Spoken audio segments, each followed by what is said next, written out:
साधारण सभा भातगिरणी सभागृहात अध्यक्ष विनायक धानके यांच्या उपस्थितीत संपन्न झाली। या सभेला शिवसेना उपनेते निलेश सांबरे यांनी देखील उपस्थिती लावत उपस्थित शेतकऱ्यांशी संवाद साधला। सहकार क्षेत्रातील अभ्यासक अरुण पानसरे, कृषी उत्पन्न बाजार समिती सभापती नंदकुमार ढोळे यांनी देखील उपस्थित राहत शेतकऱ्यांशी संवाद साधला। या सभेत किनवली विभागातील शेतकरी सभासद मोठ्या संख्येने उपस्थित होते। अनेक विषयांवर साधक बाधक चर्चा करत अनेक ठराव पारित करण्यात आले। सचिवांनी सर्वांसमोर वर्षभरातील लेखाजोखा मांडला। या सभेसाठी पुंडलिक शिर्के, रंजना उघडा, हरेश पष्टे, महेश पतंगराव खंडूविशे यांच्यासह अनेक मान्यवर उपस्थित होते। वार्षिक सभेत उपस्थित असणाऱ्या सर्व शेतकऱ्यांसाठी विशेष भोजनाची देखील व्यवस्था करण्यात आली होती। खेळीमेळीच्या वातावरणात वार्षिक किनवली विभाग शेतकरी सहकारी भातगिरणी सर्वसाधारण सभा संपन्न झाली।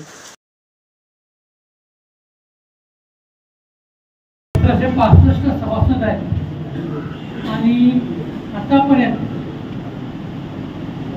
एक 2-3 वर्षाचा आपण कार्यकाळ सोडला तरी संस्था सतत चांगलं काम करत राहिली। यावर्षी नेट प्रॉफिट 10,28,000 रुपये झालेले आहे आणि एक प्रक्रिया संस्था आहे। प्रक्रिया संस्थेमध्ये शेतकरी जे भात आणतात ते आपण सोडून द्यायचा प्रयत्न करतो।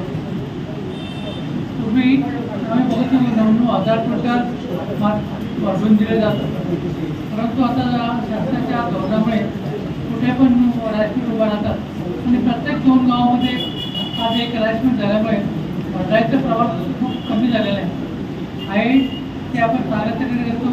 मशिनरी आमची अद्ययावत आहे, उतारा व्यवस्थित लोकांना पडतो आणि म्हणून संस्था आमची व्यवस्थित चालू आहे। संस्थेला आपल्याकडनं काही अपेक्षा आहेत। आम्ही संस्थेमार्फत 2 वर्षामध्ये नवीन पोहामिलचा एक प्रोजेक्ट सुरू करण्याचा विचार करतो। तो पोहामिलसाठी लागलेले इन्फ्रास्ट्रक्चर म्हणजे इमारत आमच्याकडे आहे। मशिनरी जी काय थोडीफार लागते ती आपल्याला बँकेकडनं कर्ज घेऊन मिळू शकते। बँकेचं कर्ज आम्ही 2 वर्षापूर्वी 43 लाख रुपये घेतलं होतं, ते मागच्या वर्षी एका वर्षात आम्ही त्याचे 10 लाख रुपये फेडलेले।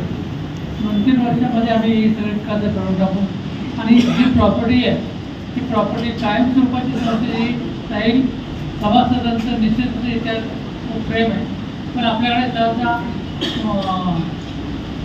लोकांना सहकारामध्ये तेवढे काही इंटरेस्ट फारसा नसतो। आम्ही मागच्या वर्षी संचालक मंडळाची त्याच्या 2 वर्षापूर्वी मागच्या संचालक मंडळाच्या कारकिर्दीमध्ये आष्टीला एक आमची सर दिली आणि ती आष्टी नगर तालुक्यातील जिल्ह्यातील वर्षाला 2 कोटी रुपयाचं टर्नओव्हर करते। आमची जिथे काहीच नव्हतं तिथं आज आम्ही चांगल्या तऱ्हेचं टर्नओव्हर करतो आणि शेतकऱ्यांना जास्तीत जास्त कशापर्यंत करता येईल, मदत देता येईल हे मदत आम्ही द्यायचा प्रयत्न करत असतो। आमच्या तालुक्यात तर आम्ही ती व्यवस्थित करून ठेवलेलीच आहे, पण यापुढे सुद्धा शेतकऱ्यांचं असंच सहकार्य मिळावं, प्रेम मिळावं, ही संस्था अजून चांगली होऊ शकेल। मी संस्थेच्या वतीने परत आपल्या सगळ्यांचं परत एकदा स्वागत करतो।